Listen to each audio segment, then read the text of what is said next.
Salam, xoş gördük tamaşaçılar. Azərbaycanda ipoteka kreditləşməsində mühüm yeniliklər var.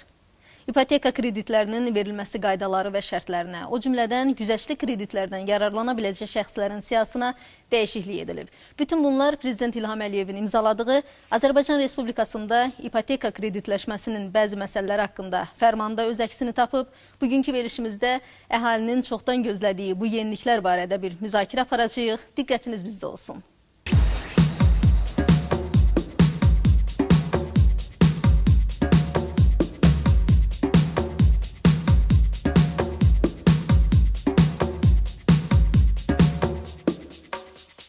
Studiyamızın qonaqlarını sizə təqdim edirik. İqtisadi İslahatların Təhlili və Kommunikasiya Mərkəzinin icraçı direktoru Vüsal Qasımlı və Azərbaycan Banklar Assosiasiyasının prezidenti Zakir Nuriyev. Xoş gəlmişsiniz. Sizi salamlayırıq. Axşamınız xeyir. Əvvəlcə ipoteka kreditləşməsinin bəzi məsələləri haqqında Prezident fərmanının əhəmiyyəti barədə fikirlərinizi bildirərdiniz. Buyurun Zakir müəllim. Hər şeydən əvvəl qeyd etmək lazımdır ki, ipoteka kreditləri haqqında fərmanın verilməsi və bütövlükdə ipoteka kreditləşməsi banklar üçün, bank sistemi üçün çox önəmlidir. Bu önəmli ondan irəli gəlir ki, bu yeni bank məhsulunun və yeni bank məhsullarının yaradılması və inkişaf etdirilməsinə təkan verir və eyni zamanda bu bütövlükdə bank sisteminin özünün inkişafına təkan vermiş olur. Bu nöqteyi nəzərdən hesab edilir ki, bu qanunun təkmilləşdirilməsi, bəlli bir dəqiqləşmələrin aparılması bank sisteminin bundan sonraki inkişafına mühüm bir töhfə vermiş olacaqdır. Vüsal müəllim, fərmanı əhalinin ipoteka kreditlərinə əl çatanlığının artırılması baxımından necə şərh etmək olar?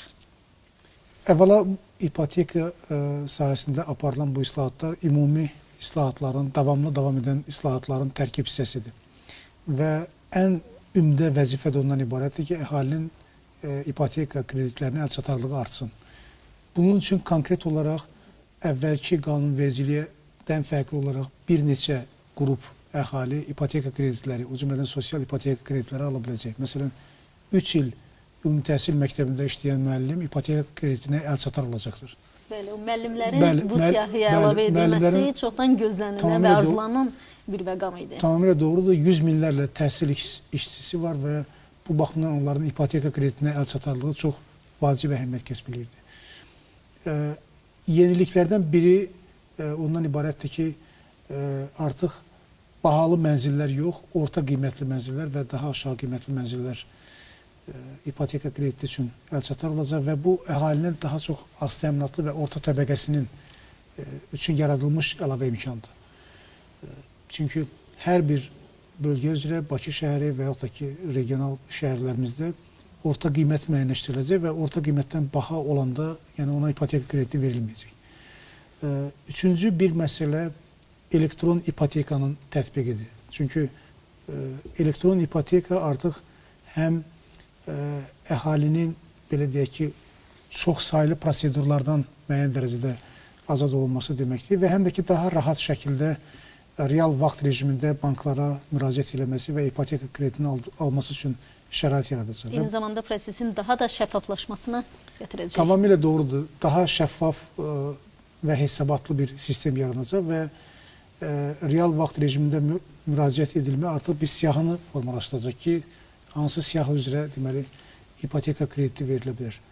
Və elektron ipoteka artıq elektron hökumət portalının bir hissəsi olaraq fəaliyyət göstərəcəkdir və mən düşünürəm ki, bu çox vacib bir məsələdir.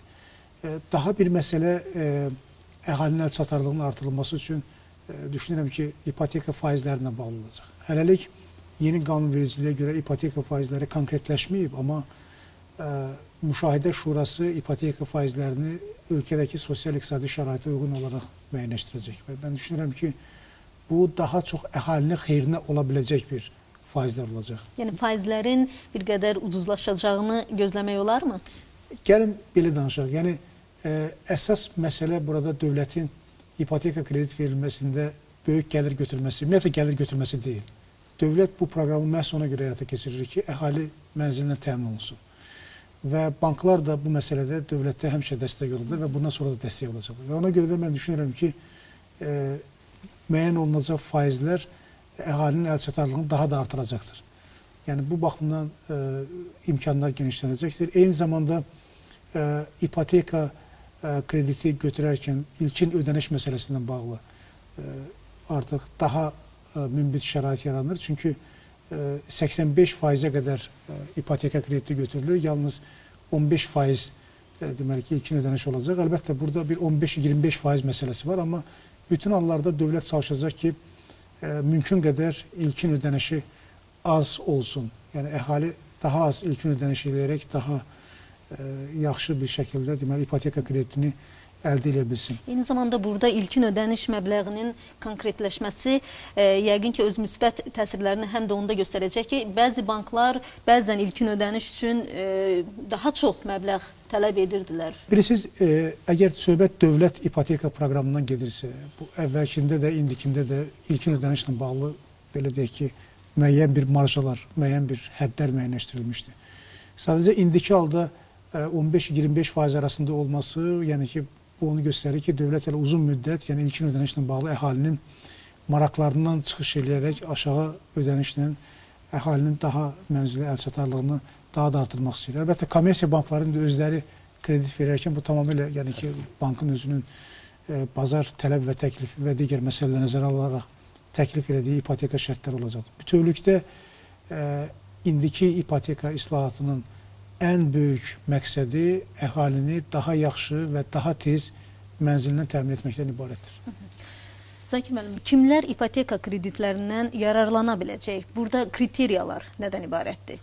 Qanunda bu müddəalar konkret olaraq göstərilmişdir və yalnız yaş həddinə bəlli bir məhdudiyyət qoyulmuşdur. Bu yaş həddinə məhdudiyyət də kredit alan anda son ödəniş gününə öz yaş həddinin ölkədə müəyyən edilmiş həmin tarixə pensiya yaş həddindən artıq olmaması nəzərdə tutulur və xüsusi belə deyə vurğulamaq istədiyimiz hissə də borc alanın və ya borc alanlar qrupunun toplam məcmu gəlirlərinin 70%-dən çox olmayan hissəsini yalnız kreditlərin ödənişinə yönləndirə bilər.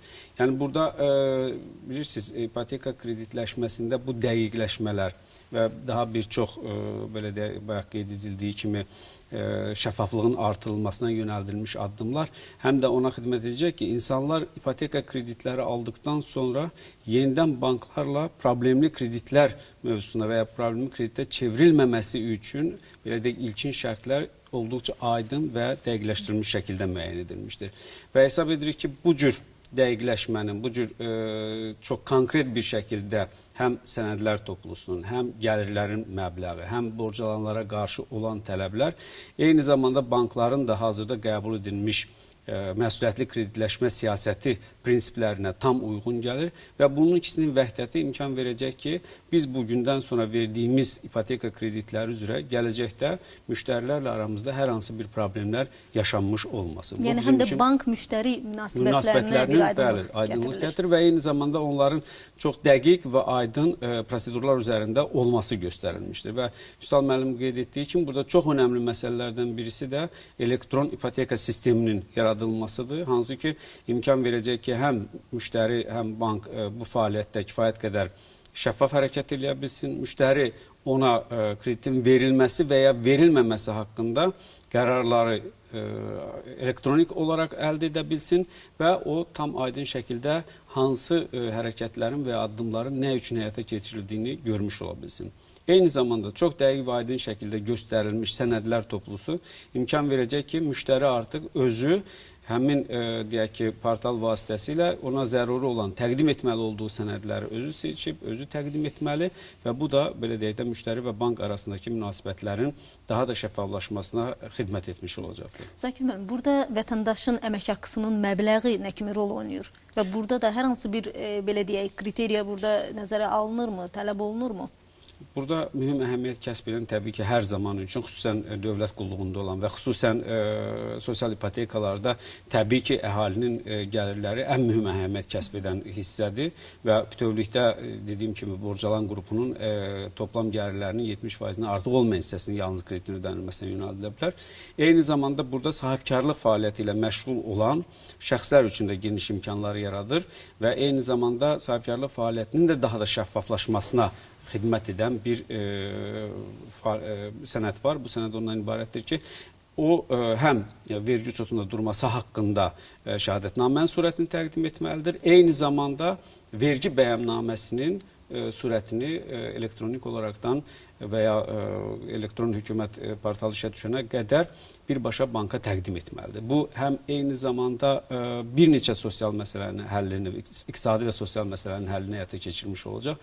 Həm gəlirlərin də şəffaflaşmasını, həm vətəndaşların öz gəlirlərinin və əmək haqlarının rəsmiləşdirilməsi istiqamətində olan fəaliyyətlərinə təsir göstərmiş olacaq və banklar üçün də təhlilin aparılması, müştəriyə kreditin verilməsi üçün dəqiq qərarların çıxarılması üçün yetərli informasiya bazasına malik olmasına şərait yaradacaq. Eyni zamanda sahibkarlıqla məşğul olan fiziki şəxslərin də ipoteka kreditlərindən yararlanmasına şərait yaradacaq. Daha doğrusu sahibkarlıq fəaliyyəti ilə məşğul olan şəxslərin əldə etdikləri gəlirlər şəffaf şəkildə təqdim olunacaq, bəyan ediləcək və banklar da onlara kredit ayırdıqları zaman borc alanların məcmu gəlirlərini hesabladığı zaman həmin bu gəlirləri nəzərə almış olacaqlar. Vüsal müəllim bir qədər əvvəl toxundu bu kredit faizləri məsələsinə.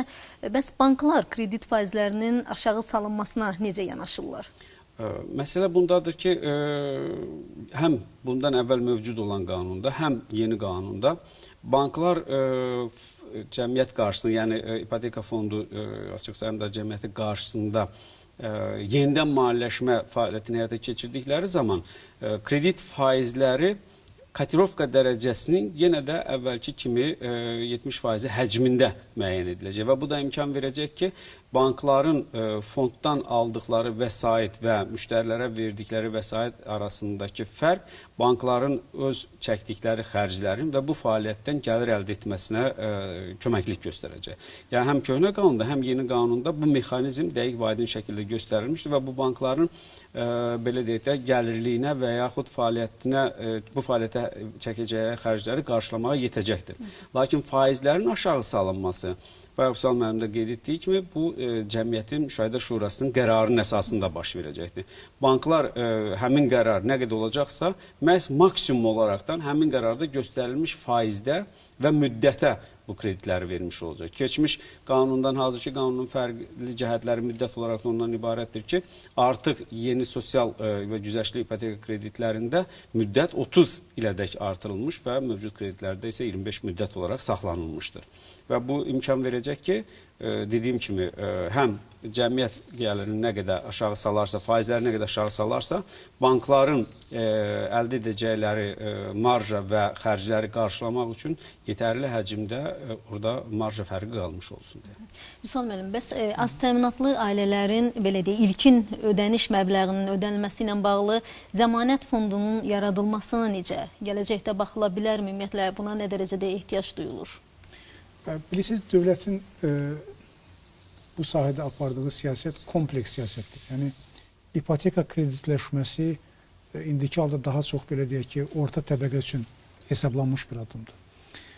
Amma dövlət bununla kifayətlənmir. Siz bilirsiniz ki, Mənzil İstismarı Dövlət Agentliyi yaradılıb və bu agentliyin yaradılmasında məqsəd sosial evlərin tikintisi və daha az təminatlı təbəqələrin evinin təminatının həyata keçirilməsidir. Yəni, indiki belə deyək ki, rəqəmlə desək, deyək ki, 100 manat ayda ödəməklə uzun müddətli dönəmdə evi ipoteka kimi götürür və sonra ev, mənzil deməli, ailənin özünə qalır.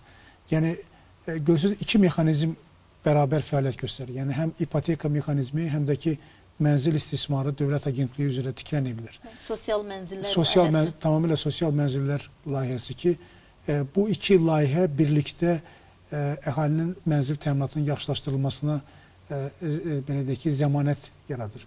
Və əlbəttə sizin dediyiniz mexanizm, zəmanət mexanizmi o daha bir mexanizmdir ki, bu gələcəkdə müzakirə oluna bilər. Hələlik dövlət iki xətt üzrə deməli bu təminat məsələsini, mənzillə təminat məsələsini yaxşılaşdırmaq istəyir və üstəlik nəzərə alanda ki, məsələn 2015-ci ildə yenidən maliyyələşdirmə nəticəsində 671 milyon manat deməli ipoteka krediti verilib bütün il ərzində. Bu ilin birinci yarısında 689 milyon manat, yəni keçən ilin bütün dövrü ilə müqayisədə daha çox ipoteka krediti təmin olunmuşdu və 17 mindən çox deməli ailəyə ipoteka krediti verilmişdi.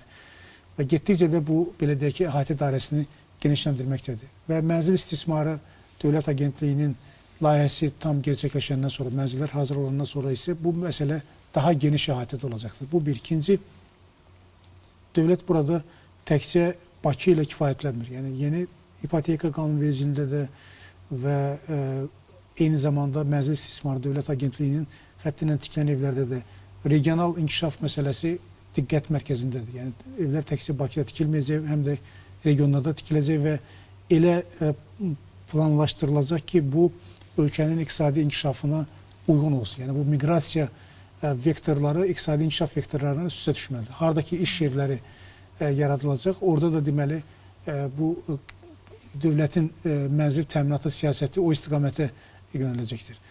Və bütün bax bunlar mənə elə gəlir ki, qısa və orta müddətli dönəmdə, həm də uzun müddətli dönəmdə ipoteka kreditləşməsi və digər sosial evlərin tikintisindən əhalinin mənzil təminatını daha da yaxşılaşdıracaqdır.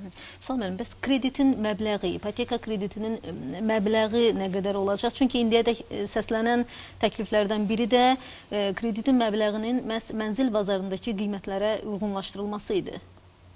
Mənə elə gəlir ki, indiki qanunvericilik buna daha belə deyək ki, real, şəffaf şəkildə cavab verir. Yəqin Zakir müəllim də bu məsələdə məndən razı olur. Çünki əvvəlki məbləğ deyək ki, 50 min manat müəyyənləşdirilmişdi və müəyyənləşdiriləndən sonra əlbəttə bazarda qiymətlər getdikcə bahalaşmışdı, dəyişmişdi və bəzən görürsünüz ki, hər dəfə də qanuna dəyişiklik etmək olmur, yəni bu qanundur. Amma indiki halda daha belə deyək ki, çevik mexanizm, mobil mexanizm tətbiq olunur. Yəni bazar qiymətlərinə uyğun şəkildə ipoteka kreditinin həcmi müəyyənləşdirilir. Yəni bu daha çevik belə deyək ki, yanaşma metodudur. Və bu baxımdan mən düşünürəm ki, indiki halda orta qiymət nədən ibarətdirsə bazarda, həmin qiymətə uyğun da Müşahidə Şurası çevik şəkildə ipoteka kreditinin maksimal həddini müəyyənləşdirəcəkdir. Və bu vaxtı yəni biz nəyə uduruq? Bu təkcə belə deyək ki, çevikliyi ilə seçilmir. Və həm də ki, məsələn, tutaq ki, əvvəlki qanunvericilikdə 50 min manat müəyyənləşdirilmişdi və bütün regionlar üçün eyni qiymət idi. Bakıdan tutmuş Ucqar Dağ kəndinə qədər. Amma indiki halda yəni Müşahidə Şurası ipoteka kreditinin maksimal həddini müəyyənləşdirəndə hər bir bölgənin özünün orta qiymətini çıxaracaqdır. Yəni bu artıq Nazirlər Kabinetinin də yəni ki, bu sahədə müəyyən normativləri var. Həmin normativlərin əsasında orta qiymət çıxarılacaq və beləliklə daha ədalətli bir yanaşma ortaya çıxacaqdır. Və düşünürəm ki, bu mexanizm daha uyğun mexanizmdir və hesablamalar onu göstərir ki, məsələn, Bakı şəhərində ipoteka kreditinin maksimal həcmi 50 min manatdan çox olacaq.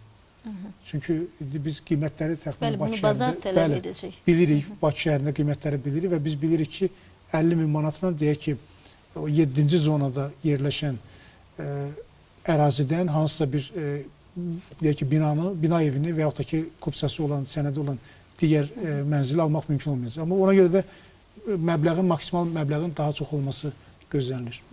Zakir müəllim, hansı evləri ipoteka krediti ilə almaq mümkün olacaq? Bu məsələyə bir aydınlıq gətirərdiniz. Çünki tələb olunan sənədlər siyahısında bu məsələ də konkretləşdirilir.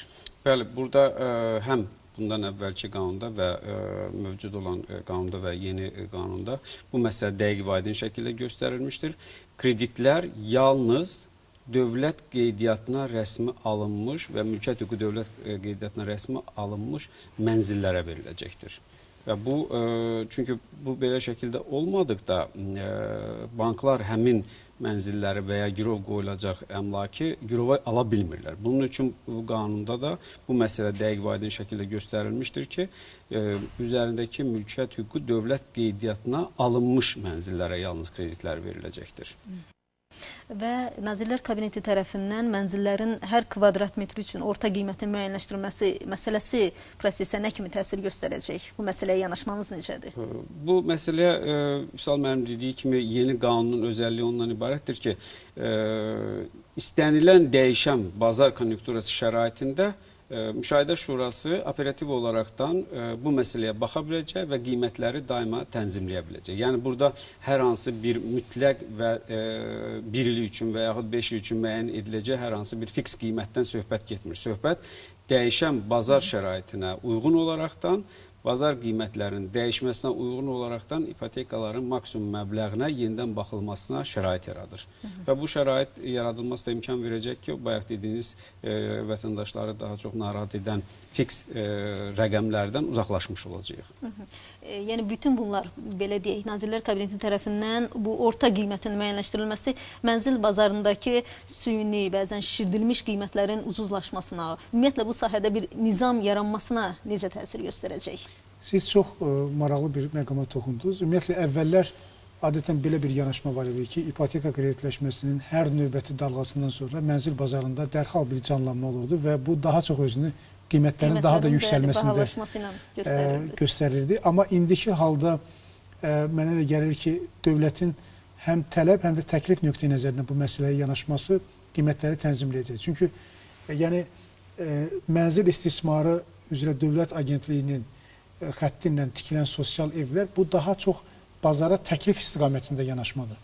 Yəni, bazara yeni mənzillər təklif olunur və əlbəttə yeni mənzillər təklif olunanda bu bazardakı qiymətləri aşağı dartır, sabitləşdirir və nisbətən də ucuzlaşdırır və əhali üçün daha əlçatar eləyir. Amma ipoteka proqramı çərçivəsində verilən kreditlər bu daha çox bazara tələb nöqteyi nəzərindən yanaşma deməkdir və tələbi stimullaşdırır.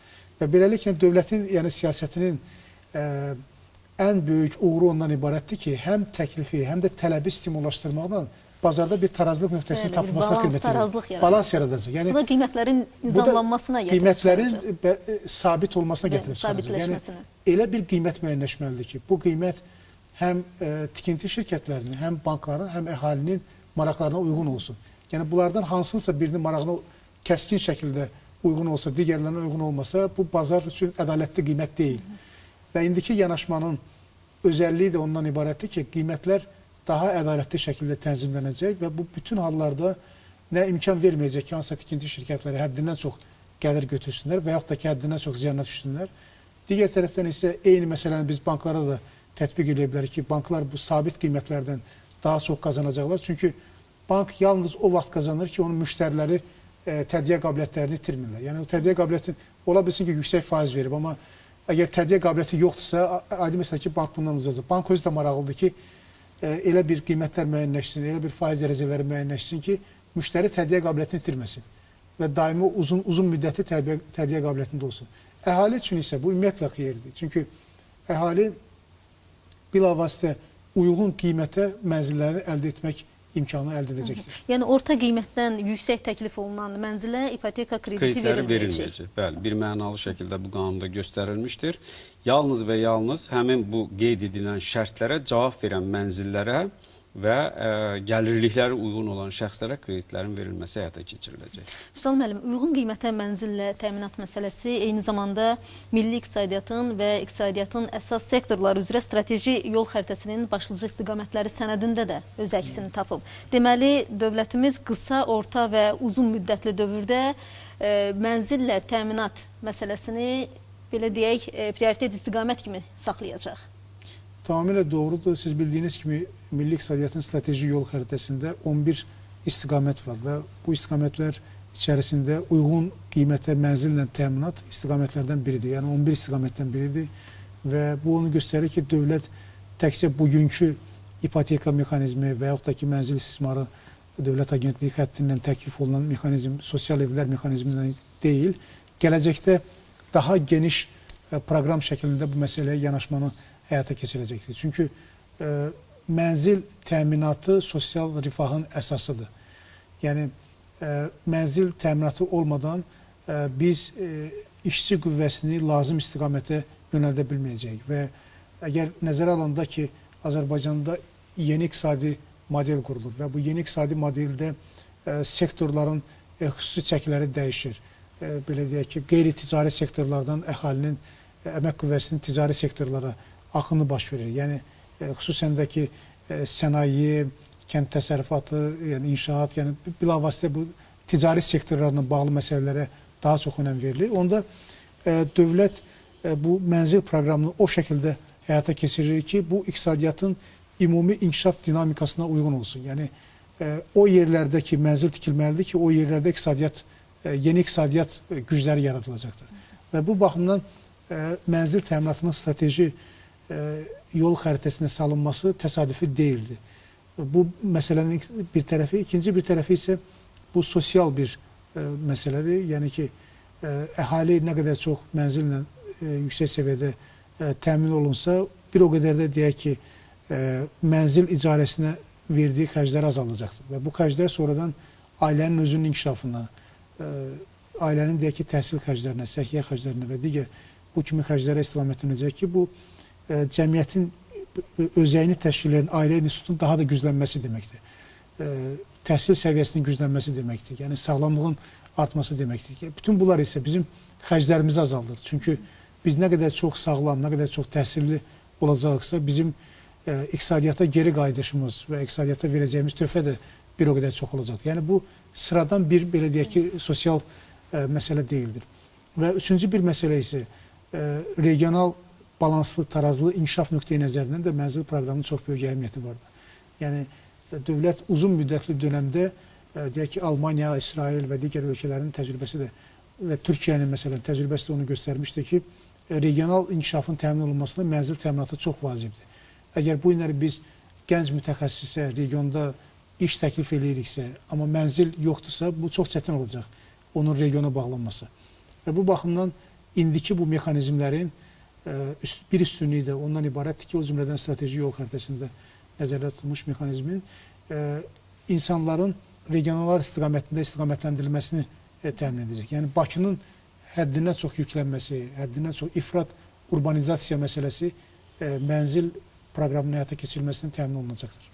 Qanunda Vüsal müəllim qeyd etdiyi kimi bərabər imkanlar yaradılmışdır. Həm regionlar üçün, həm Bakı şəhəri üçün. Ona görə bankların burada rolu ondan ibarətdir ki, xüsusən elektron hökumət portalında elektron ipoteka işə düşdükdən sonra harda verilməsindən asılı olmuyor. Ölkənin ən ucqar nöqtəsindən tutmuş və ölkənin baş şəhərində daxil olmaqla harda verilməsindən asılı olmayaraqdan daxil olan ərizələr qeydə alınacaq və qeydə alınma ardıcıllığı ilə də bu kreditlərin verilməsi həyata keçiriləcək. Burada hər hansı bir şəkildə belə deyək də üstünlük verilməyəcək. Əsas bərabər şəraitin yaradılmasıdır. İnsan harda olmasından, yaşayış yerindən asılı olmayaraqdan, olduğu yerdən asılı olmayaraqdan ona deyək ki, paytaxt şəhərində yaradılmış şərait yaradılmış olacaqdır ki, bu yeni ipoteka mexanizmindən istifadə edə bilsin. Regionlarda ipoteka kreditləşməsində hər hansı bir güzəştlərin tətbiq olunacağını gözləmək olarmı? Söhbət yalnız qiymət fərqindən ibarətdir. Belə ki, bildiyiniz kimi regionlardakı mənzillərin 1 kvadrat metri üçün qiymət Bakı şəhərindəki qiymətdən fərqlidir. Təbii olaraqdan burada yalnız qiymət faktoru rol oynaya bilər və təsir göstərə bilər. Və burada eyni zamanda institusional yeniliklər də öz əksini tapıb, ipoteka fondunun belə deyək, fəaliyyət istiqamətləri, vəzifələri və s. Bunlar nədən ibarətdir? Bildiyiniz kimi, Cənab Prezident tərəfindən aparılan iqtisadi siyasət bir tərəfdən iqtisadiyyatın transformasiyası prosesidirsə, digər tərəfdən isə həmin transformasiyaya uyğun institutların yaradılmasıdır.